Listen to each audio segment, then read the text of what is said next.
दोस्तों, स्वागत है आपका उत्कर्ष क्लासेज की इस ऑनलाइन क्लास में। दोस्तों, आज हम बात करने जा रहे हैं एक बेहद ही खूबसूरत बिंदु, बहुत ही खूबसूरत बिंदु जो हिंदी व्याकरण में नाम में ही अपने आप में आनंद रखता है। तो इस आनंददायक, आनंदित कर देने वाले बिंदु की आज हम चर्चा आरंभ कर रहे हैं। पहले थोड़ी सी भूमिका के रूप में हम यह जान लें कि यह बिंदु क्या है। दोस्तों देखो, हिंदी भाषा की बात करी जाए तो हिंदी भाषा के दो प्रकार के खंड माने गए। एक तो होता है इसका गद्य भाग। एक तो कौन सा भाग होता है? गद्य भाग होता है। और दूसरा जो होता है वह होता है दोस्तों कौन सा? पद्य भाग। अब एक गद्य भाग है और एक पद्य भाग है, अर्थात एक गद्य और एक पद्य। इन दोनों में ही, या मैं कहूं ये हिंदी की क्या है, ये विधा है। क्या है दोस्तों? ये विधा है। बिंदु को शुरू करने से पहले हम केवल उसका बेस जान रहे हैं कि वास्तव में ये चीजें क्या हैं। तो हिंदी गद्य की दो विधा हो गई, या हिंदी भाषा की कितनी विधा हो गई? दो, एक गद्य और एक पद्य। तो जो आप गद्य भाग पढ़ते हो, इस गद्य भाग की जो व्याकरण पढ़ते हैं, इस गद्य भाग की व्याकरण में हम मुख्यतः बात करें तो तीन प्रकार के अंग पढ़ते हैं। कितने प्रकार के अंग पढ़ते हैं? तीन प्रकार के अंग पढ़ते हैं। और वे तीन अंग कौन कौन से पढ़ते हैं मित्रों? एक तो वर्ण, एक शब्द, और एक पढ़ते हैं कौन सा? वाक्य। एक तो वर्ण पढ़ते हैं, एक शब्द पढ़ते हैं और एक वाक्य पढ़ते हैं। लेकिन यदि आपसे कहा जाए कि इस पद्य भाग के लिए, इस पद्य भाग की व्याकरण क्या होगी, तो दोस्तों ध्यान रखने की बात है, पद्य भाग की व्याकरण के रूप में आप इन्हें संबोधित कर सकते हो। वे कौन कौन से बिंदु हैं जिन्हें हम पद्य भाग की व्याकरण में समाहित कर सकते हैं?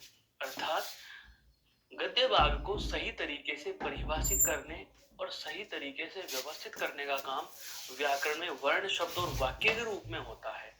वर्ण, शब्द और वाक्य के रूप में होता है। ठीक उसी प्रकार से इस पद्य भाग में हम व्याकरणिक रूप से इसे व्यवस्थित करने का जो काम है वह करते हैं दोस्तों छंद, रस,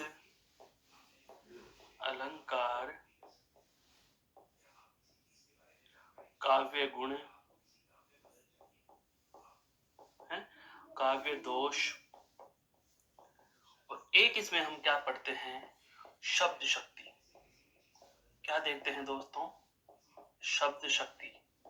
मेरे कहने का आशय यह हुआ कि यदि आपसे कहा जाए या पूछ लिया जाए कि पद्य भाग की या हिंदी की पद्य विधा की व्याकरण के अंतर्गत कौन कौन से बिंदुओं का हम अध्ययन करेंगे, तो उस स्थिति में आपको चिंतित नहीं होना है।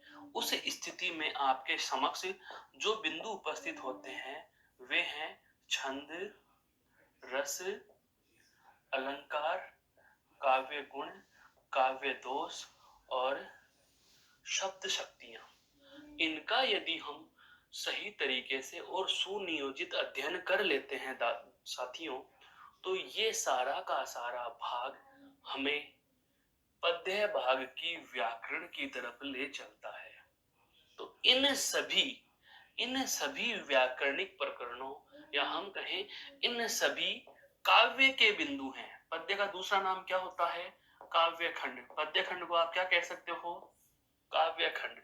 तो इस काव्य खंड को सही तरीके से समझने के लिए आज हम काव्य खंड के महत्वपूर्ण प्रकरण की चर्चा, अलंकार की चर्चा शुरू कर रहे हैं। किसकी चर्चा शुरू करेंगे दोस्तों? अलंकार की चर्चा शुरू करेंगे। तो यहां तक की बात आपके समझ में आ गई। मेरे कहने का आशय यह है, अब मैंने केवल आपको हिंट दिया है कि आज हम पढ़ने वाले क्या हैं, क्या बिंदु हम शुरू करने वाले हैं। तो उसकी भूमिका के रूप में मेरे दोस्तों मैंने ये संभव चीजें आपके समक्ष रख दी हैं। क्या क्या? छंद, रस, अलंकार, काव्य गुण, काव्य दोष और शब्द शक्तियां, इनमें से आज हम कौन सा प्रकरण शुरू करेंगे? अलंकार शुरू करने वाले हैं। अब बात करते हैं अलंकार के संदर्भ में। तो देखो क्या होते हैं अलंकार।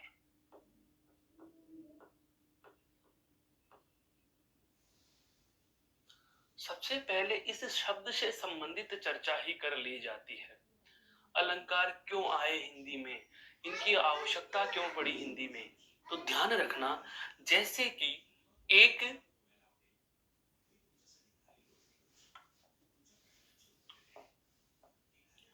महिला के एक महिला के सौंदर्य की बात की जाए, एक महिला के सौंदर्य की बात की जाए, तो हम क्या करते हैं? महिला के सौंदर्य के लिए इसे विभिन्न प्रकार के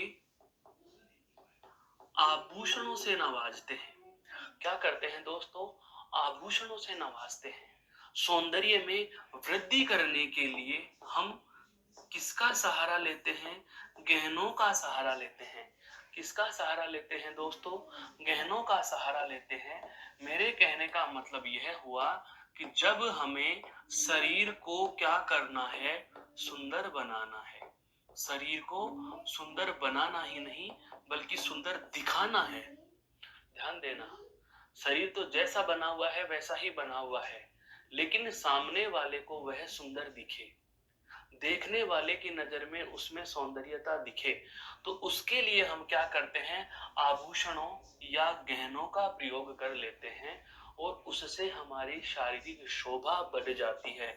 क्या कर जाती है? शारीरिक शोभा में श्री वृद्धि कर लेते हैं। ठीक इसी प्रकार से अलंकारों की सहायता से, अलंकारों की सहायता से भी क्या किया जाता है?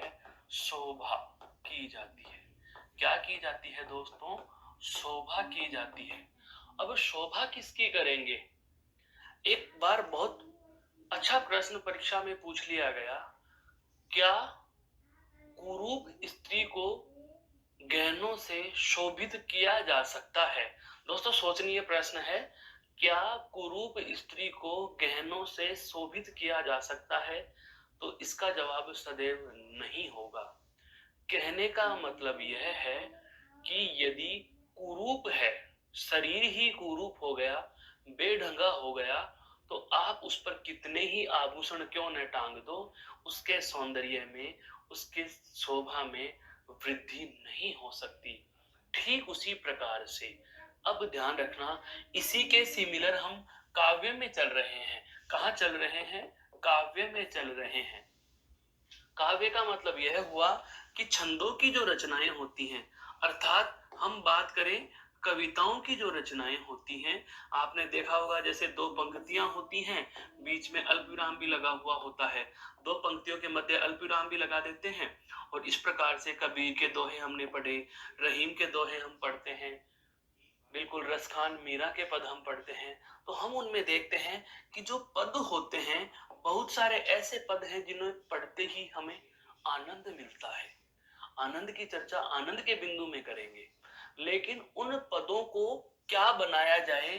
काव्य को क्या बनाया जाए? सुंदर बनाया जाए।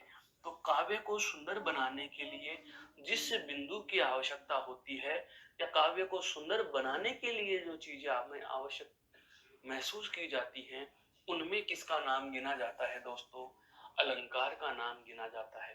कहने का मतलब, अलंकार का कार्य काव्य में वही है जो, बिल्कुल अलंकार का काव्य वही काम वही है काव्य में जो गहनों का कार्य शरीर के साथ है। शरीर के सुंदरता की शोभा बढ़ाने के लिए हम गहने धारण करते हैं, उसी प्रकार काव्य की शोभा बढ़ाने के लिए हम किसका उपयोग करेंगे? अलंकारों का उपयोग करेंगे। शाब्दिक विवेचन की दृष्टि से भी अगर हम देखें तो देखो, अलंकार के शब्द का हम विवेचन पढ़े तो ये अलंकार जो शब्द है वह अलम योग कार से बनता है। किससे बनता है? अलम योग कार से बनता है। कहने का आशय यह हुआ, अलम का मतलब होता है शोभा, और कार का शाब्दिक अर्थ है दोस्तों करने वाले, शोभा करने वाले, अलम योग कार, अर्थात शोभा करने वाले। तो परिभाषा हम क्या बना देंगे, अलंकार की परिभाषा क्या बन जाएगी दोस्तों, कि काव्य की शोभा करने वाले तत्व, काव्य की शोभा करने वाले तत्व, काव्य की शोभा करने वाले तत्व अलंकार कहलाते हैं। काव्य की शोभा करने वाले तत्व ही अलंकार कहलाते हैं। यह बात हम यहाँ से जान सकते हैं कि जिस प्रकार से गहने या आभूषणों से हम शरीर की शोभा में श्री वृद्धि करते हैं, ठीक उसी प्रकार से अलंकारों के प्रयोग से, अलंकारों के प्रयोग से हम क्या करते हैं दोस्तों, काव्य की शोभा में वृद्धि करते हैं। क्या करते हैं, काव्य की शोभा में वृद्धि करते हैं। अर्थात कविता को सुंदर बनाने वाले जो भी तत्व होते हैं उन्हें क्या कहा जाता है दोस्तों, तो उन्हें हम क्या कहेंगे, अलंकार कहेंगे। यहाँ तक तो कोई दिक्कत वाली बात नहीं आती, केवल एक बेसिक सी बात है, साधारण से परिचयात्मक ब्यौरा हुआ। परीक्षा में प्रश्न कहां से पूछता है, तो अब तक के वृत्तांत में केवल एक प्रश्न हमारा बनता है, यह वाला कि अलंकार पद कौन कौन से पदों का योग है। तो आप कह सकते हो ये अलम प्लस कार का योग है। यहाँ आप कहें तो कह सकते हैं व्यंजन संधि का उदाहरण है। कौन सी संधि का उदाहरण है दोस्तों, ये व्यंजन संधि का उदाहरण है। कौन सी संधि का उदाहरण है, व्यंजन संधि का। अब महत्वपूर्ण बात जो शुरू होती है वह यह है, क्या, अलंकार के भेद, अलंकार के भेद। अर्थात अगला महत्वपूर्ण बिंदु जो हमारा शुरू होता है दोस्तों, वह होता है अलंकार के प्रकार का। अलंकार के कितने भेद होते हैं, तो देखिए मुख्यतः अलंकार के प्रधान रूप में तो हम दो भेद ही करते हैं, पर होते तीन हैं। मुख्यतः हम दो भेद करते हैं पर होते तीन हैं। मैं तीनों के नाम बता देता हूं, फिर हम दोनों को पढ़ेंगे। देखो, एक होता है शब्द अलंकार, एक होता है अर्थालंकार। एक क्या होता है दोस्तों, अर्थालंकार। और आपको यत्र तत्र यह भी देखने को मिलेगा एक प्रकार उभयालंकार। क्या मिलेगा दोस्तों, उभयालंकार मिलेगा। कहने का आशय यह हुआ कि अलंकार के भेद की बात पूछ ली जाए कि अलंकार के प्रकार कितने होते हैं, तो परीक्षा में आपको यदि विकल्प में 3 दिया हुआ है तो आप 3 को टिक करके आ जाना, आप 3 को टिक करके आ जाना।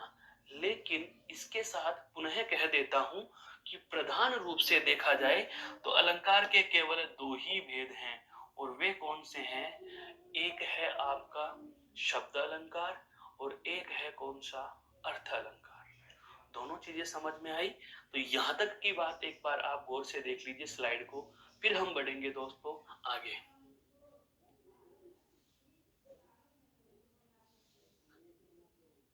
आपने जाना अलंकार के प्रधान भेद कितने, 2, वास्तविक भेद कितने, 3। 2 कौन से हैं, 3 कौन से हैं। अब हम इनकी परिभाषात्मक जानकारी लेते हैं। तो सबसे पहले हम बात करें क्या, शब्द अलंकार की। तो दोस्तों शब्द अलंकार को परिभाषित करने से पहले मैं आपका ध्यान यहां लेके जाऊंगा, काव्य की शोभा करने वाले तत्व। काव्य की शोभा करने वाले तत्व ही क्या कहलाते हैं, अलंकार कहलाते हैं। काव्य की शोभा करने वाले तत्व ही क्या कहलाएंगे दोस्तों, अलंकार कहलाएंगे। अब यह काव्य की शोभा किससे हो जाए, शब्द से हो जाए। किससे हो जाए, शब्द से हो जाए, तो उसे हम क्या कह देंगे, शब्द अलंकार कह देंगे। ध्यान से समझना। और यदि काव्य की शोभा का पता हमें अर्थ से चल रहा हो तो उसे हम क्या कह देंगे, अर्थ अलंकार। कहने का मतलब यह हुआ कि कविता की पंक्तियों में या काव्य की पंक्तियों में, बहुत सरल शब्दों में इस बात को समझो, कविता या काव्य की पंक्तियों में किसी शब्द विशेष के प्रयोग करने से कविता की वह पंक्ति सुंदर हो जाती है, अच्छी बन जाती है। तो जाहिर सी बात है, आपने कौन से अलंकार को महत्व दे दिया? शब्द अलंकार को महत्व दे दिया। और यदि हमें उस काव्य की सुंदरता का पता किसी शब्द के अर्थ से चल रहा है, किससे चल रहा है? अर्थ से पता चल रहा है, तो हम वहां पर कौन सा अलंकार ले लेंगे? अर्थ अलंकार ले लेंगे। और यदि शब्द और अर्थ दोनों से ही हमें काव्य की सुंदरता का बोध हो, तो मेरे दोस्तों वहां आप उभया अलंकार ले लेंगे, वहां आप उभया अलंकार ले लेंगे। लेकिन अब हिंदी व्याकरण की बात की जाए तो हिंदी व्याकरण में ध्यान रखना, हमें प्रधान रूप से केवल इन दो को ही पढ़ना है। एक आपका शब्द अलंकार, दूसरा आपका अर्थ अलंकार। शब्द अलंकार क्या होता है, अब हम इसकी परिभाषा की बात करेंगे। तो परिभाषा हम क्या कह सकते हैं कि जब काव्य में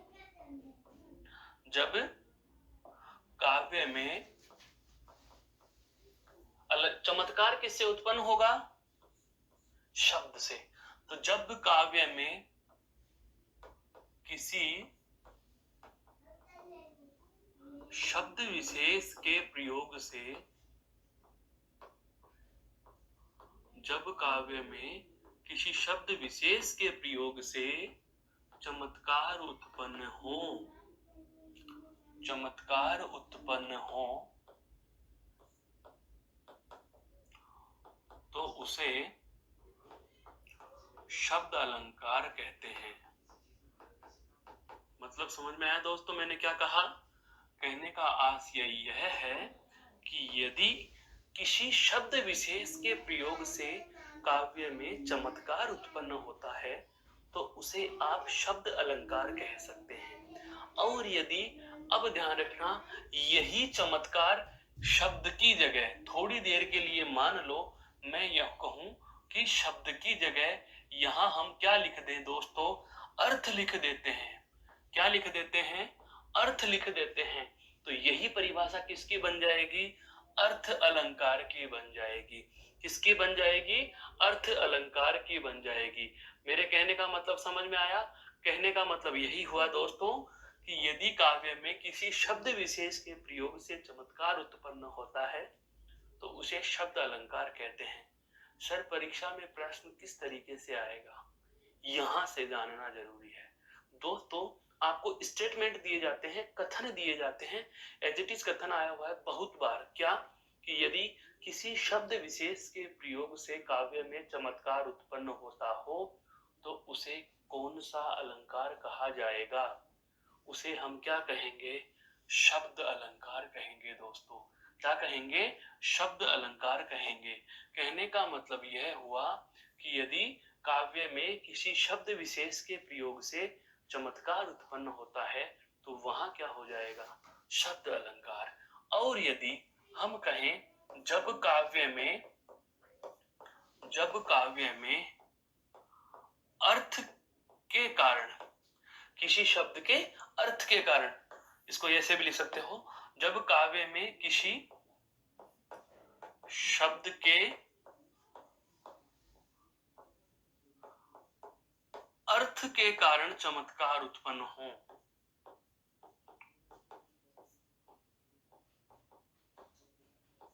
अर्थ के कारण चमत्कार उत्पन्न हो तो उसे अर्थालंकार कहते हैं। तो उसे अर्थालंकार कहते हैं। मेरे कहने का आशय यह हुआ कि यदि शब्द विशेष के प्रयोग से सुंदरता आ रही है तो वो शब्द अलंकार है, और किसी अर्थ विशेष से सुंदरता आ रही है तो वह अर्थ अलंकार है। कहने का मतलब यही हुआ कि जैसे नाक का आभूषण होगा तो नाक का ही माना जाएगा, कान में पहने जाने वाला कान का आभूषण होगा, है नाक में पहने जाने वाला नाक का आभूषण होगा, हाथ में पहने जाने वाला हाथ का आभूषण होगा। शब्द से चमत्कार उत्पन्न होने वाला शब्द अलंकार होगा, अर्थ से चमत्कार उत्पन्न होने वाला अर्थ अलंकार होगा। अब बात आती है कि सर हम हिंदी में बहुत सारे अलंकारों के नाम सुनते हैं, कौन सा शब्द अलंकार है, कौन सा अर्थ अलंकार है। तो दोस्तों जरा भी परेशान होने की आवश्यकता नहीं है, हमने केवल अभी तक परिभाषाओं जाना है।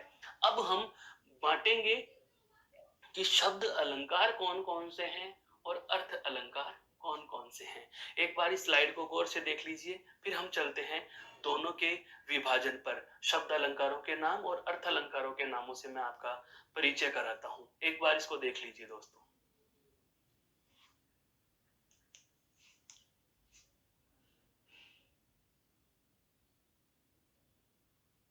यहां तक समझ में आया? अब देखते हैं अलग अलग प्रकार। एक तरफ लिख देंगे हम शब्द अलंकार, एक तरफ तो क्या लिख देंगे दोस्तों, शब्द अलंकार, और एक तरफ लिख देंगे अर्थ अलंकार। जानकारी के लिए बता देता हूं, शब्द अलंकारों की संख्या कम है लेकिन बहुत महत्वपूर्ण है। शब्द अलंकारों की संख्या कम है लेकिन बहुत महत्वपूर्ण है। कौन कौन से हैं वो बता देता हूं। शब्द अलंकार में सबसे पहला नाम जो अलंकारों में सबसे ज्यादा प्रिय है, कौन सा? अनुप्रास। कौन सा नाम दोस्तों? अनुप्रास। उसके बाद हम बात करें तो दोस्तों आपका आता है यमक। कौन सा आता है? यमक। उसके बाद हम बात करें तो महत्वपूर्ण अलंकार है सारे के सारे ये, श्लेष। और एक और नाम आता है दोस्तों जो सिर्फ विषय विशेष के संदर्भ में पूछा जाता है, वक्रोक्ति। कहने का मतलब यदि आपसे पूछा जाए कि शब्द अलंकार कौन कौन से हैं, तो अनुप्रास, यमक, श्लेष और वक्रोक्ति अलंकार का नाम यदि आपको कहीं मिलता है तो वो कौन से अलंकारों में चले जाएंगे? शब्द अलंकारों में। कहने का मतलब यह हुआ कि काव्य की पंक्ति में यदि इनमें से कोई भी अलंकार मिलेगा तो कोई न कोई शब्द का प्रयोग महत्व रखता है। उस शब्द का उस पंक्ति में लिखा जाना इस अलंकार का कारण बन जाता है। अभी हम एक एक को विस्तार से पढ़ेंगे जब इनके उदाहरण मिलेंगे। केवल अभी हम इनका विभाजन कर रहे हैं, क्लासिफिकेशन कर रहे हैं, इनको हम बांट रहे हैं। तो अर्थ शब्द अलंकार में तो कौन कौन से आ गए? एक तो आ गया आपका अनुप्रास, दूसरा आ गया यमक, तीसरा आ गया श्लेष, चौथा आ गया वक्रोक्ति। अब हमें बात करें यदि अर्थ अलंकार की, तो देखो अर्थ अलंकार में सबसे पहला अलंकारों का राजा जिसे कहा जाता है वह कौन सा है दोस्तों? उपमा। कौन सा अलंकार है? उपमा। उसके बाद कौन सा है? रूपक अलंकार। कौन सा अलंकार दोस्तों? रूपक अलंकार है। उसके बाद हम बात करें जैसे असंगति अलंकार। ऐसे नाम जो आपने बहुत कम सुने होंगे। असंगति अलंकार। कौन सा अलंकार दोस्तों? असंगति। जैसे अलंकार आता है उदाहरण अलंकार। कौन सा आता है दोस्तों? उदाहरण अलंकार। जैसे आता है दृष्टांत। कौन सा अलंकार आता है? जैसे दृष्टांत आता है। जैसे अलंकार आता है दोस्तों संदेह है, आप कह सकते हो भ्रांतिमान। कौन सा अलंकार दोस्तों? भ्रांतिमान। अलंकार आता है जैसे विभावना। विभावना। एक महत्वपूर्ण अलंकार आता है आपका जैसे उत्प्रेक्षा। कौन सा आता है दोस्तों? उत्प्रेक्षा। और जैसे आप लिख सकते हो उत्प्रेक्षा के बाद आप लिख सकते हो जैसे मानवीकरण। कौन सा अलंकार दोस्तों? मानवीकरण अलंकार। जैसे आप लिख सकते हो दोस्तों अतिशयोक्ति। कौन सा अलंकार दोस्तों? अतिशयोक्ति। अर्थात अतिशय प्लस उक्ति, अतिशयोक्ति अलंकार। तो ये कुछ मैंने आपके सामने नामोल्लेख किए हैं, इन्हें गौर से देखिए कि शब्द अलंकार कौन कौन से हैं और अर्थ अलंकार कौन कौन से हैं। शब्द अलंकारों के लिए मैं फिर से कह देता हूं, शब्द अलंकारों की संख्या कम है लेकिन महत्व ज्यादा है। ये चारों के चारों नाम हमें ध्यान रखने हैं। इन चारों में से प्रश्न कैसे पूछता है वो देखिए। बहुत बार परीक्षा में प्रश्न आ गया, निम्न में शब्द अलंकार है, निम्न में शब्द अलंकार है। अब हमें यह पता होना चाहिए कि शब्द अलंकार कौन कौन से हैं और अर्थ अलंकार कौन कौन से हैं। विकल्प बना रहा हूं मैं, निम्न में शब्द अलंकार पूछ रहा हूं, और शब्द अलंकार में पूछ लिया मैंने रूपक, उत्प्रेक्षा, यमक और अनुप्रास। दोस्तों ऐसी स्थिति में अब आपको यह देखना है कि इनमें से शब्द अलंकार कौन सा है। तो शब्द अलंकार कौन सा है? अनुप्रास है। फिर इसी में प्रश्न को थोड़ा सा और कठिन बना सकता है। और कैसे बना सकता है प्रश्न को कठिन? शब्द अलंकार नहीं है, निम्न में शब्द अलंकार नहीं है, और इन तीन विकल्पों को बदल दे। इन तीन विकल्पों की जगह दे दिया उसने, एक नाम यहां दे दिया यमक, एक नाम यहां दे दिया श्लेष, और एक नाम यहां उसने लिख दिया मानवीकरण।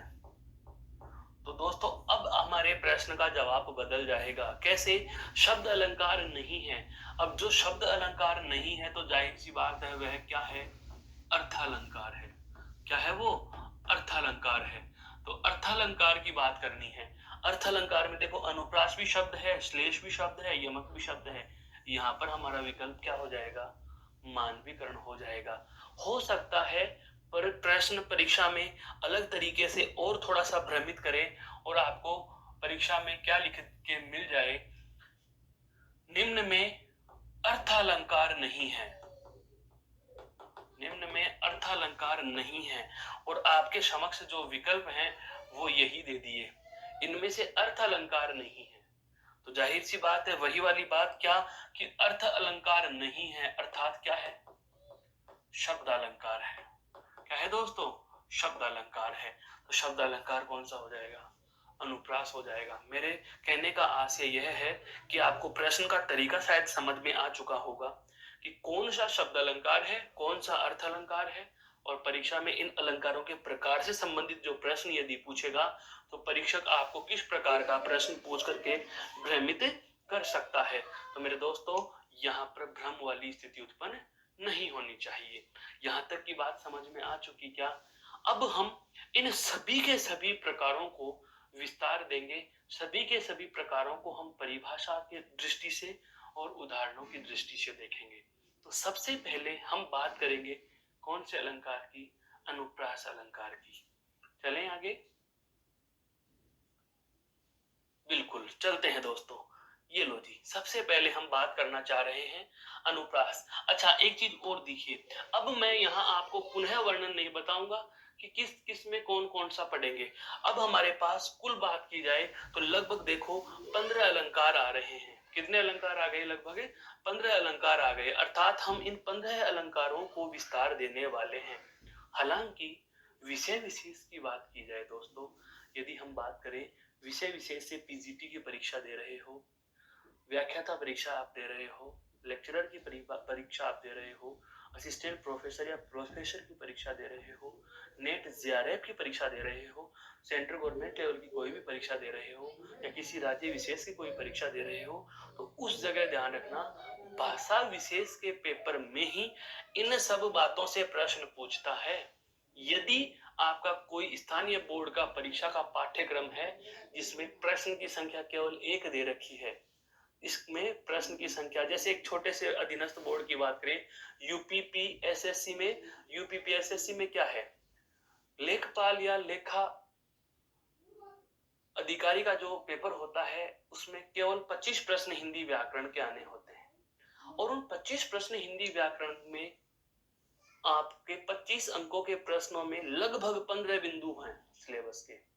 हर बिंदु से एक एक प्रश्न भी उठाए तो 15 प्रश्न हो सकते हैं। ज्यादा से ज्यादा किसी एक बिंदु को 2 प्रश्न का वेटेज मिल सकता है। अब 2 प्रश्नों के लिए ये सारा का सारा वृत्तांत नहीं पूछता, क्योंकि ये विषय विशेष की बातें हैं। उस जगह फिर क्या होता है, वो बेसिक सा बेस पूछता है, जैसे अलंकारों के प्रकार पूछ लिए, या कौन सा अलंकार शब्द अलंकार है, कौन सा अलंकार अर्थ अलंकार है। इस प्रकार के छोटे प्रश्न बनते हैं, बेसिक से प्रश्न बनते हैं। विषय विशेष के अनुसार हम एक अलंकार विशेष में घुसकर पढ़ते हैं। तो दोस्तों आपको ध्यान रखना है कि किस तरीके से आपको ये अलंकारों के प्रश्नों का सामना करना पड़ सकता है। तो अब हम बात करते हैं सबसे पहले जो हमारा पहला प्रकार अलंकारों में कौन सा, अनुप्रास। अनुप्रास अलंकार।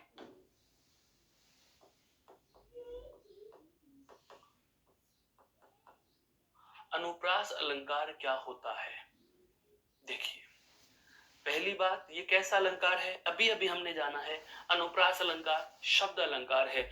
इसका मतलब वाक्य में क्या होगा, कोई शब्द प्रयोग में लिया जाएगा और उस शब्द के प्रयोग विशेष से हमारे यहाँ चमत्कार उत्पन्न होगा, अलंकार अनुप्रास होगा। वो जानो क्या, कि जब वाक्य में समझना एक ही शब्द की, जब वाक्य में एक ही शब्द की या एक ही वर्ण की, जब वाक्य में एक ही शब्द की या एक ही वर्ण की बार बार आवृत्ति हो। कहने का मतलब यह हुआ कि यदि वाक्य में किसी शब्द को, एक विशेष शब्द को या किसी एक विशेष वर्ण को बार बार लिख दिया जाए, तो दोस्तों उस स्थिति में कौन सा अलंकार होगा, अनुप्रास अलंकार होगा। लेकिन एक शर्त और होगा, क्या, अगर शब्द की आवृत्ति की जा रही है, अगर शब्द की आवृत्ति की जा रही है तो अर्थ नहीं बदलना चाहिए, अर्थ नहीं बदलना चाहिए। क्यों? यदि आपने शब्द की आवृत्ति बार बार की लेकिन प्रत्येक बार यदि अर्थ बदल दिया दोस्तों, तो ध्यान रखना, अगर अर्थ बदल जाता है, ये बहुत अच्छी चीजें बता रहा हूं, बदलता है, तो उस स्थिति में आप इसे यमक अलंकार कहेंगे। क्या कहेंगे? यमक अलंकार कहेंगे। दोस्तों परिभाषाएं रटने और उदाहरण रटने वाला काम यहाँ हम करेंगे ही नहीं, जरूरत भी नहीं होती उनकी। हमें तथ्य समझ में आना चाहिए, हर बिंदु के बेस को हम पढ़ रहे हैं कि वास्तव में ऐसे ही क्यों बना। तो अनुप्रास अलंकार में महत्वपूर्ण बात हमारे समक्ष क्या उपस्थित हो गई दोस्तों, कि एक ही शब्द की, या तो एक ही शब्द की या फिर एक ही वर्ण की, एक ही वर्ण, इन दोनों में से कोई भी एक चीज बार बार आ रही है। बार बार का मतलब जैसे राम राम राम राम, कितनी बार लिखते चले जाओ, लेकिन शर्त क्या है, अर्थ नहीं बदलना चाहिए। तो उस स्थिति में आप कौन सा अलंकार करोगे, अनुप्रास अलंकार होगा। यदि अर्थ बदलता है, यदि अर्थ बदल जाता है, तो वहां कौन सा हो जाएगा, यमक हो जाएगा। पुनः परिभाषा से हम चर्चा करते हैं, तो इसकी व्यवस्थित परिभाषा और उदाहरण की बात करें तो इसकी व्यवस्थित परिभाषा क्या हो जाएगी दोस्तों, जब काव्य में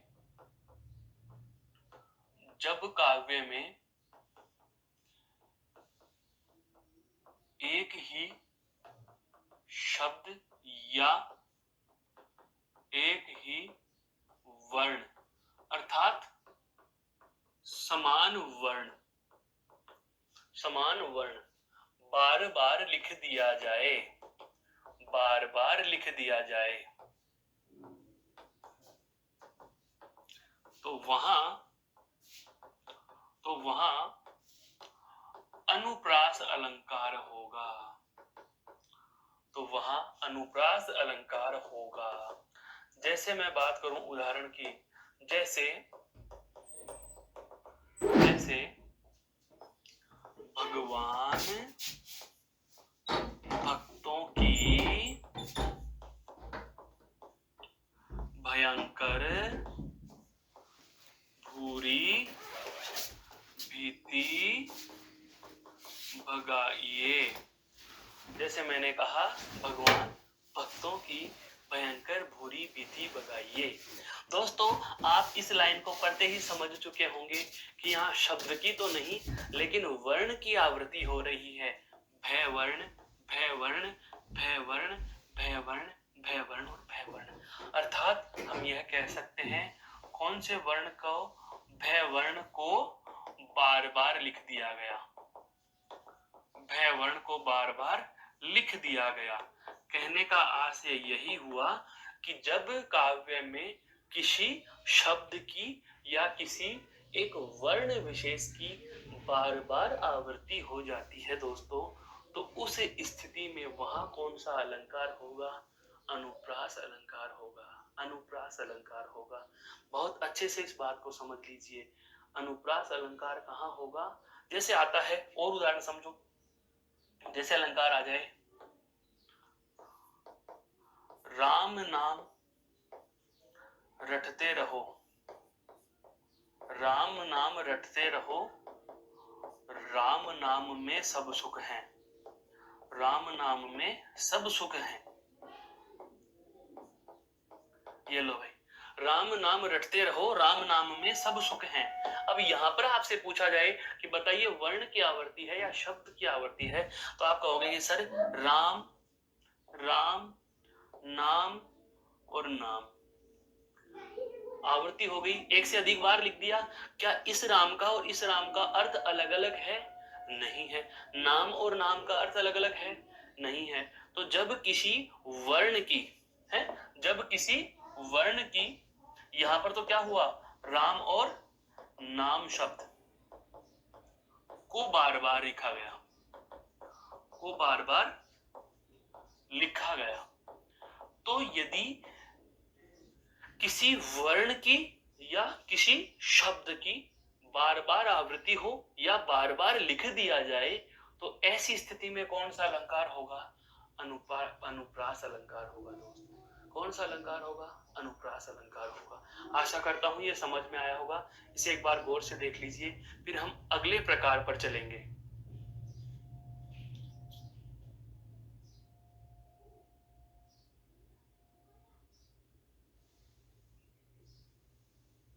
ठीक है दोस्तों, अब इस अनुप्रास अलंकार के बाद अगली बात, अनुप्रास में हमने अभी अभी क्या जाना है? अनुप्रास में अभी अभी हमने क्या जाना है? शब्द बार बार लेकिन अर्थ एक जैसा, यही जाना। शब्द तो बार बार आया लेकिन उसके अर्थ में कोई चेंज नहीं आया। अगर मैं कहूं कि शब्द तो बार बार आए लेकिन अर्थ बदल जाए, लेकिन अर्थ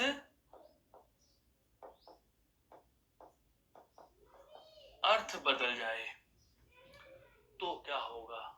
अब अनुप्रास तो नहीं कर सकते। अनुप्रास में शर्त क्या थी? या तो वर्ण की आवृत्ति होगी या शब्द की आवृत्ति होगी। लेकिन यदि शब्द की आवृत्ति हो तो शर्त है अर्थ एक जैसा होना चाहिए। अगर आपने प्रत्येक बार शब्द को अर्थ को बदल दिया, प्रत्येक बार शब्द के अर्थ को बदल दिया, तो वहां अनुप्रास नहीं होगा। ऐसी स्थिति में दोस्तों याद रखना, ऐसी स्थिति में हम कौन से अलंकार पर पहुंच जाते हैं? यमक अलंकार पर पहुंच जाते हैं। कौन से अलंकार पर पहुंच जाते हैं? यमक अलंकार पर पहुंच जाते हैं। कहने का मतलब यह हुआ कि यदि किसी शब्द की बार बार आवृत्ति हो और प्रत्येक बार उसका अर्थ बदल जाता है, प्रत्येक बार उसका अर्थ बदल जाता है, तो वहां यमक अलंकार होता है। समझ में आया मेरे दोस्तों? तो यमक अलंकार की हम परिभाषा की बात करेंगे। क्या यमक अलंकार? दूसरा आपका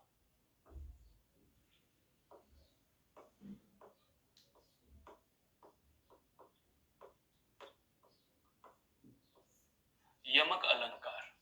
यमक अलंकार क्या होता है कि जब काव्य में, जब काव्य में किसी शब्द की, किसी शब्द की या किसी शब्द को बार बार लिख दिया जाए, किसी शब्द को बार बार लिख दिया जाए और प्रत्येक बार, महत्वपूर्ण चीज यह है, और प्रत्येक बार अर्थ भिन्न भिन्न हो। यह महत्वपूर्ण शर्त है, अर्थ भिन्न भिन्न हो, अर्थ भिन्न भिन्न हो। तो वहां यमक अलंकार होगा, तो वहां यमक अलंकार होगा। मेरे कहने का आशय यह है दोस्तों कि जब काव्य में एक शब्द, जैसे मान लीजिए कोई शब्द यह है, इस शब्द को मैंने 2 बार लिख दिया, यहां पर भी कोई शब्द था, फिर मैंने वापस से यहां लिख दिया, 2 बार लिख दिया, और प्रत्येक बार अर्थ क्या हो, यहां अलग अर्थ, अर्थ अलग है, यहां पर अर्थ अलग है, और यहां पर अर्थ अलग है। उदाहरण से समझें इसको। जैसे मैंने कहा काली घटा का घमंड घटा, काली घटा का घमंड घटा। समझ में आया मेरे कहने का आशय क्या था? यहां पर घटा है और यहां पर भी घटा है। एक वाक्य में एक शब्द एक से अधिक बार आया, लेकिन अगर उनका अर्थ एक जैसा रह जाता तो अनुप्रास होता, अर्थ बदल गया, यमक हो जाएगा। कैसे? यहां पर काली गठा बादलों की गठा के लिए कहा गया है, बादलों की गठा, बादलों की घटा है। काली घटा किसकी घटा है? बादलों की घटा। और घमंड घटने का मतलब यहां पर क्या है दोस्तों? कम हुआ है, हैं?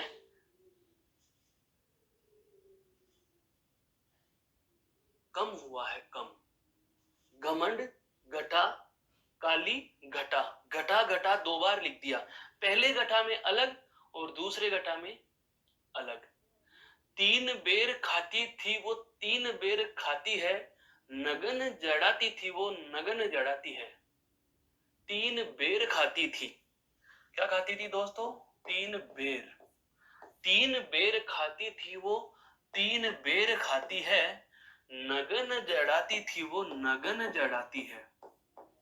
बहुत अच्छे से समझना ये वाली।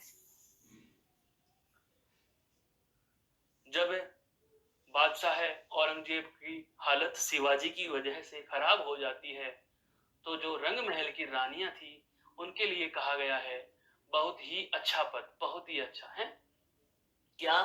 3 बेर की, जो रानियां 3 बार खाती थी, बेर का मतलब यहां पर है बार, टाइम, जो एक दिन में 3 टाइम खाना खाती थी वो 3 बेर खाती है। बोर नाम का एक विशेष फल होता है दोस्तों, जो झाड़ियों में लगता है, बोर नाम का जो फल है वो। तो बेर नाम का जो फल है, जो रानियां 3 बार खाना खा रही थी, आजकल वो 3 बेर खा करके अपना टाइम गुजार रही हैं, अपना समय व्यतीत कर रही हैं, अपने बुरे दिनों को निकाल रही हैं। नगन जड़ाती थी वो नगन जड़ाती हैं, जो अपने कपड़ों में, अपने जो वेशभूषा के पोशाक में नगीने जड़ाया करती थी वो नगन जड़ाती हैं, अर्थात उनके पास अब तन ढकने के लिए भी पर्याप्त कपड़े नहीं रह रहे। समझ में आ चुका होगा दोस्तों मेरे कहने का आशय क्या है, कि जब काव्य पंक्ति में या जब वाक्य में एक ही काव्य पंक्ति में कोई शब्द अधिक बार आता है और प्रत्येक बार उसका अर्थ बदल जाता है, तो वहां यमक अलंकार होगा। यह बात आप जान चुके होंगे। एक बार इस स्लाइड को गौर से देख लीजिए, फिर हम इसी से संबंधित एक और बात जानेंगे।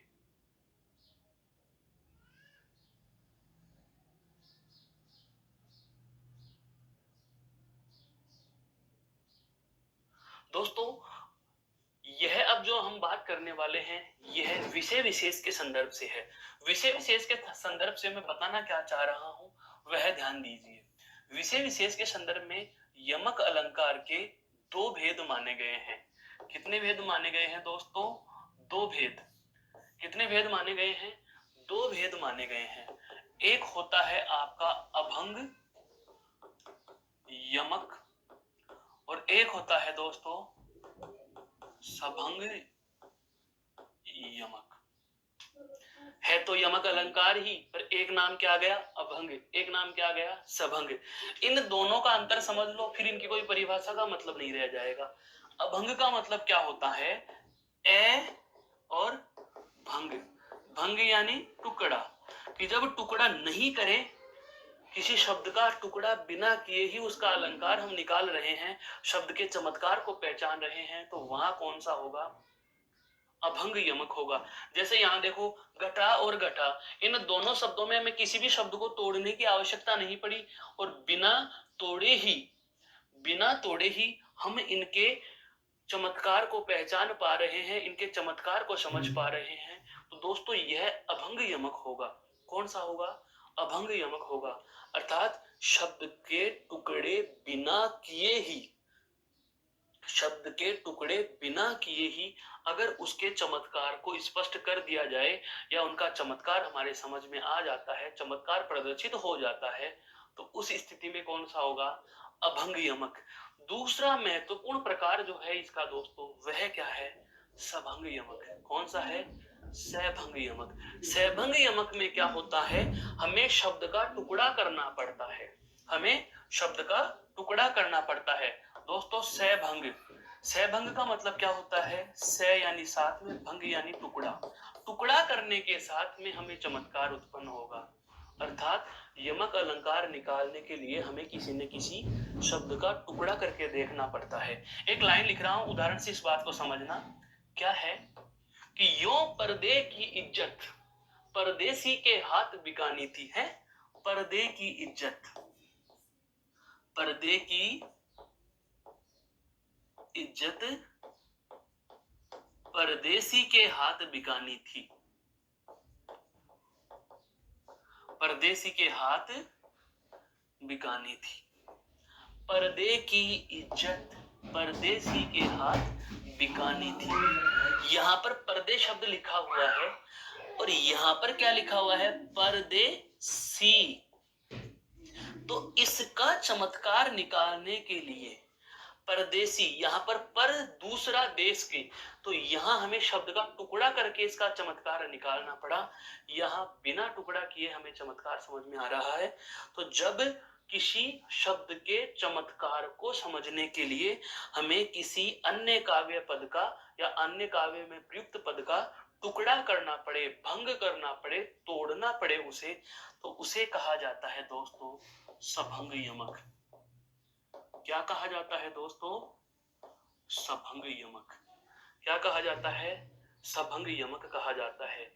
दोनों को अगर आप अलग अलग तरीके से भी देखना चाहें, तो जैसे हम बात करें सभंग यमक की, देखो यो पर्दे की इज्जत परदेसी के हाथ बिकानी थी। परदेसी, पर्दे और पर्दे, कहने का मतलब यही हुआ कि जब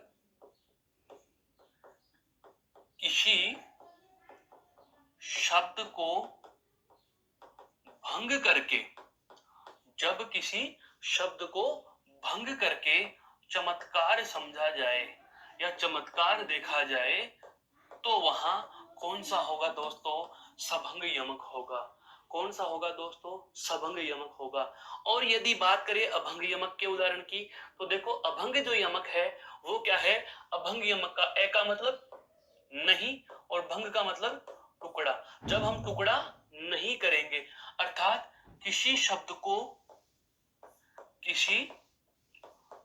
को बिना तोड़े, किसी शब्द को बिना तोड़े उसके चमत्कार को स्पष्ट कर दिया जाए, तो वहां क्या हो जाएगा, अभंग यमक हो जाएगा। तो पर वारो उर्वशी सुन राधी के सुजान, कि हे राधा तुम पर तो उर्वशी स्वर्ग की जो अप्सरा है वह भी न्योछावर है तू मोहन के उर्वशी, यहाँ पर हृदय में बसना, मोहन के हृदय में बसना। यहाँ पर अप्सरा से अर्थ ले लिया गया, और यहाँ पर क्या है, हृदय में बसी है उर्वशी समान। उर्वशी हृदय के ऊपर रहने वाली, अर्थात इस उर्वशी का मतलब है माला से। किससे लिया गया, माला से। कहने का मतलब यह हुआ दोस्तों कि एक ही शब्द वाक्य में 3 बार प्रयुक्त हो गया, उर्वशी उर्वशी उर्वशी, लेकिन प्रत्येक बार अर्थ इसका क्या रहा है, भिन्न रहा है, और बिना शब्द को तोड़े ही हमें इसका अर्थ प्रतीत हो रहा है। तो ऐसी स्थिति में हम यहाँ यमक अलंकार कर लेंगे। आशा करता हूं यह आपके समझ में आया। इसे एक बार गौर से देख लीजिए, फिर चलते हैं हम अगली चर्चा पर।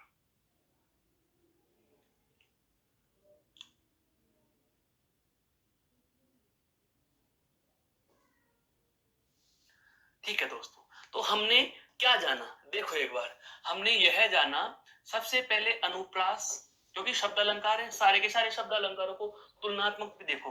अनुप्रास में क्या था, शब्द बार बार आया लेकिन अर्थ में बदलाव नहीं, अर्थ में बदलाव नहीं, शब्द बार बार आया लेकिन अर्थ में बदलाव नहीं। दूसरा देखा हमने कौन सा, यमक। यहां पर क्या हुआ, शब्द बार बार आया लेकिन प्रत्येक बार अर्थ अलग, लेकिन प्रत्येक बार क्या होगा, अर्थ अलग होगा। अब तीसरा चमत्कारिक नाम है, तीसरा चमत्कारिक नाम, नाम बाद में लिखूंगा, पहले क्लू समझो क्या है। शब्द एक बार आएगा, शब्द एक बार आएगा लेकिन अर्थ अनेक होंगे। दोस्तों क्या निकलेंगे, अर्थ अनेक होंगे। प्रसंग के अनुसार उस शब्द के अर्थ बदलते रह जाते हैं, प्रसंग के अनुसार उसके अर्थ बार बार प्रत्येक बार अलग अलग निकलते हैं, और उस स्थिति का नाम है दोस्तों श्लेष। कौन सा है, श्लेष। यदि आप देखना चाहो तो देख सकते हो कि जब हम अलंकारों की बात कर रहे थे तो शब्दालंकार में सबसे पहला कौन सा देखा, अनुप्रास, दूसरा कौन सा देखा, यमक, तीसरा कौन सा देखा, श्लेष। तो इस श्लेष में क्या स्थिति आ रही है, यहाँ पर अर्थ एक जैसा है, यहाँ पर अर्थ बदल रहा है, यहां भी अर्थ बदल रहा है। तो इनकी तुलनात्मक दृष्टि से देखा जाए दोस्तों, इनको तुलनात्मक दृष्टि से देखा जाए तो हम क्या देख पा रहे हैं कि जैसे ही शब्द बार बार आया, शब्द बार बार आया, यह बात इन दोनों अलंकारों में समान है, लेकिन यह शर्त अलग हो गई। अलग कैसे हो गई, देखो शब्द बार बार आ रहा है, शब्द बार बार आ रहा है, अर्थ बदला नहीं, या अर्थ बदल गया, हो गई बात अलग। अच्छा अब देखो इन दोनों में क्या समानता है, लेकिन अर्थ अनेक, लेकिन अर्थ अलग या अनेक, लेकिन अब ये दोनों बात इसमें समान हो गई, लेकिन यहां वाली बात, क्योंकि इसमें शब्द बार बार है और इसमें शब्द कितनी बार है, एक बार है। कहने का मतलब यह हुआ कि अलंकार अनुप्रास, यमक और श्लेष, ये तीनों एक जैसी स्थितियां हैं, है तो शब्द अलंकार ही, तो जाहिर सी बात शब्दों का खेल है सारा। तो अनुप्रास में शब्द बार बार आएगा, अर्थ भी प्रत्येक बार समान रहेगा। यमक में शब्द बार बार आएगा, अर्थ बदलता चला जाएगा। और श्लेष में क्या होगा, शब्द एक बार आएगा, अर्थ बदलता चला जाएगा। जैसे पानी गए न उबरे, मोती मानुष चून, मोती मानुष चून। अब यहां पर इस पानी का अर्थ, जो ये जल है, इस जल का अर्थ, जल का जो पर्यायवाची पानी शब्द है, इस पानी का अर्थ जो है वह प्रसंग अनुसार अलग अलग है। मोती के संदर्भ में इस पानी का मतलब है स्वाति नक्षत्र का पानी, है स्वाति नक्षत्र का पानी, स्वाति नक्षत्र की बूंद है। मनुष्य के लिए पानी का मतलब है उसकी वैल्यू या उसकी इज्जत से, और आटे के लिए सादा पानी का मतलब है केवल जल। पानी गए न उबरे, पानी के बिना इन तीनों का कोई महत्व नहीं है। मैं कहूं अगर मोती, स्वाति नक्षत्र का जल नहीं है तो मोती नहीं बनेगा, यदि मनुष्य की इज्जत नहीं है तो मनुष्य का महत्व खत्म, और यदि आटे में जल नहीं मिलाया तो आटा हवा के साथ उड़ जाता है। कहने का मतलब इन तीनों का अस्तित्व किसके साथ है, संदर्भ अनुसार पानी के साथ है, संदर्भ अनुसार पानी के साथ है। कहने का मतलब यह हुआ कि श्लेष अलंकार में शब्द तो एक ही बार आया है, पानी तो एक ही बार आया है, लेकिन अर्थ अनेक, अर्थ अलग अलग हो गए। इस पानी शब्द का मतलब ही है स्वाति नक्षत्र की बूंद, इस पानी का मतलब ही इज्जत, और इसी पानी का मतलब क्या हो गया दोस्तों, जल हो गया। तो अगला जो हमारा प्रकार है वह कौन सा हो जाएगा, श्लेष अलंकार।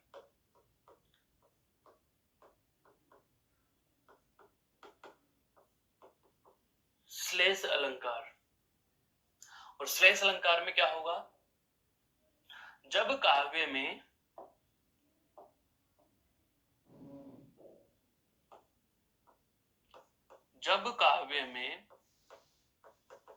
कोई शब्द, जब वाक्य में या काव्य में कोई शब्द एक बार प्रयुक्त हो, जब काव्य में कोई शब्द एक बार प्रयुक्त हो, लेकिन उसके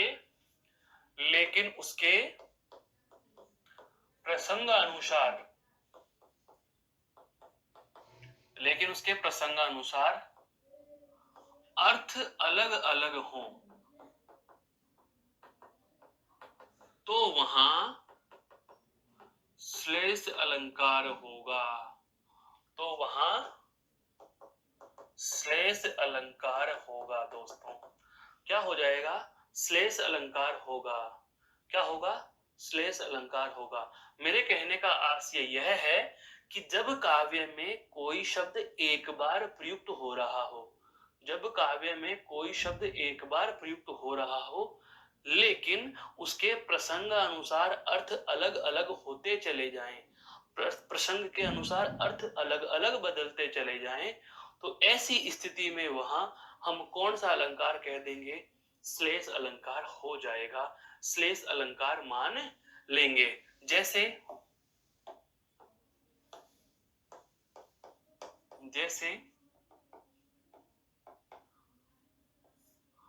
पानी गए न उबरे, मोती मानुष चून है, मोती मानुष चून। पानी के बिना न मोती का महत्व है, न मनुष्य का महत्व है, और न ही आटे का महत्व है। पानी गए न उबरे, मोती मानुष चून। पानी के बिना इन तीनों का ही कोई महत्व नहीं रह जाता मेरे दोस्तों।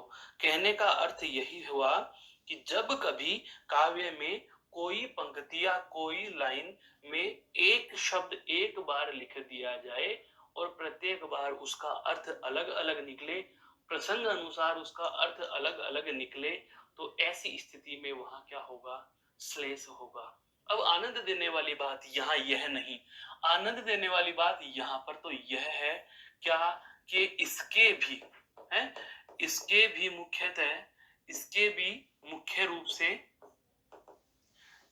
मुख्यतः दो भेद हैं। कितने भेद हैं दोस्तों, दो भेद हैं। और दो भेद कौन कौन से हैं, वही एक नाम आता है आपका अभंग श्लेष और एक नाम आ जाता है आपका शभंग श्लेष। तो एक नाम तो क्या आ जाएगा, अभंग श्लेष, और दूसरा नाम क्या आ जाएगा, सभंग श्लेष। दूसरा नाम क्या आ जाएगा, सभंग श्लेष। कहने का आशय यही हुआ कि श्लेष अलंकार तो होगा, लेकिन उस शब्द का अर्थ निकालने के लिए यदि शब्द को तोड़ना नहीं पड़े, जैसे यहाँ तोड़ना नहीं पड़ रहा, यह अभंग श्लेष है, लेकिन यदि किसी शब्द को तोड़ करके उसके अलग अलग अर्थ निकालते हैं, तो ऐसी स्थिति में क्या हो जाएगा, आपका सभंग श्लेष हो जाएगा। जैसे हम उदाहरणों से देखेंगे।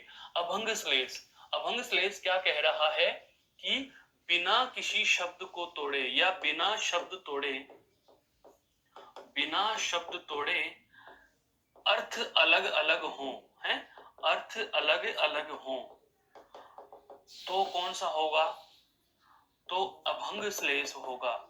तो अभंग श्लेष होगा, तो अभंग श्लेष होगा। जैसे चरण धरत चिंता करत, पांव धरने से पहले ही चिंता कर लेते हैं, कौन कौन से, चितवत चारों ओर, और चारों ओर देख लेते हैं चितवत चारों ओर, सुवर्ण ही ढूंढत फिरे, कवि कामी अरु चोर। कवि, कामी और चोर, ये तीनों ही क्या ढूंढ रहे हैं? सुवर्ण। कवि के संदर्भ में यहां पर है सुंदर वर्ण, सुवर्ण है, अर्थात सही वर्ण की बात करी जा रही है। कवि तो क्या ढूंढता है? सही वर्ण की तलाश में रहता है ताकि काव्य सही लिखा जा सके। हैं कामी, काम वासना से भरा व्यक्ति क्या सोचता है? सुवर्ण अर्थात सुंदर स्त्री। किसकी तलाश में है? सुंदर स्त्री की तलाश में है। और चोर, सुवर्ण का मतलब स्वर्ण अर्थात सोना उसे चाहिए है। चरण धरत चिंता करत चितवत चारों ओर, सुवर्ण ही ढूंढत फिरे, कवि कामी और चोर। कवि, कामी और चोर, कवि कामी और चोर। कवि के संदर्भ में सुवर्ण का मतलब है सुवर्ण या सही वर्ण, कामी के मतलब में है सुंदर स्त्री, और चोर के संदर्भ से कहा गया है क्या? स्वर्ण या सोना। पानी गए न उबरे मोती मानुष चून, की पानी के बिना न मोती का महत्व होगा, न मनुष्य का महत्व होगा, और न ही चून का महत्व होगा। यह कौन से में था? अभंग श्लेष में। यदि हम बात करें सभंग श्लेष की, तो सभंग श्लेष में देखो क्या कहा था मैंने? शब्द को तोड़कर, है शब्द को तोड़कर प्रसंगानुसार अलग अलग अर्थ, प्रसंगानुसार अलग अलग अर्थ निकाले। प्रसंग के अनुसार शब्द को तोड़ करके हम अलग अलग अर्थ निकाल रहे हैं। जैसे चिर जीवो जोरी जुरे क्यों न स्नेह गंभीर, को घाटे ए वृष भानुजा वे हल धर के वीर। वृष भानुजा या वृष भानुजा के अलग अलग अर्थ ले लिए। क्या क्या ले लिए वृष भानुजा के अर्थ? देखो, एक तो है वृषभ योग अनुजा, वृषभ योग अनुजा। वृषभ का अर्थ क्या होता है? बैल। और अनुजा का मतलब क्या है? छोटी बहन। अनुजा का मतलब क्या होगा दोस्तों? छोटी बहन, अर्थात गाय। किससे संदर्भ ले लिया गया? गाय से, है। और एक इसका अलग अर्थ हम बात करें तो वृषभानु प्लस जा। वृषभानु कौन? राजा थे, हैं। और जा यानी पुत्री। राजा वृषभानु की पुत्री कौन थी दोस्तों? यहाँ राधा थी। कहा? राधा। तो एक पंक्ति में तो यहाँ गाय का अर्थ लिया गया, एक पंक्ति में, एक अर्थ में इसका अर्थ राधा से ले लिया गया। मेरे कहने का आशय यही है कि श्लेष अलंकार में इतनी बड़ी रामायण में न जाकर हम सीधा सा ये कह दें कि प्रसंग के अनुसार अर्थ अलग अलग हो, प्रसंग के अनुसार अर्थ अलग अलग हो दोस्तों, तो उस स्थिति में आपका श्लेष अलंकार हो जाएगा। उसके बाद हमने इसके एक बेसिक सी बात की, और वह कौन सी थी? इसके दो भेद होते हैं। कितने भेद होते हैं? दो भेद होते हैं। तो आशा करता हूं यह शब्द अलंकार के जो हम 3 प्रकार पढ़ चुके हैं आपके समझ में आए होंगे। अगली वार्ता में, अगली कक्षा में हम चर्चा करेंगे अगले अलंकार के प्रकार पर। तब तक के लिए आपका धन्यवाद। जय हिंद, जय भारत।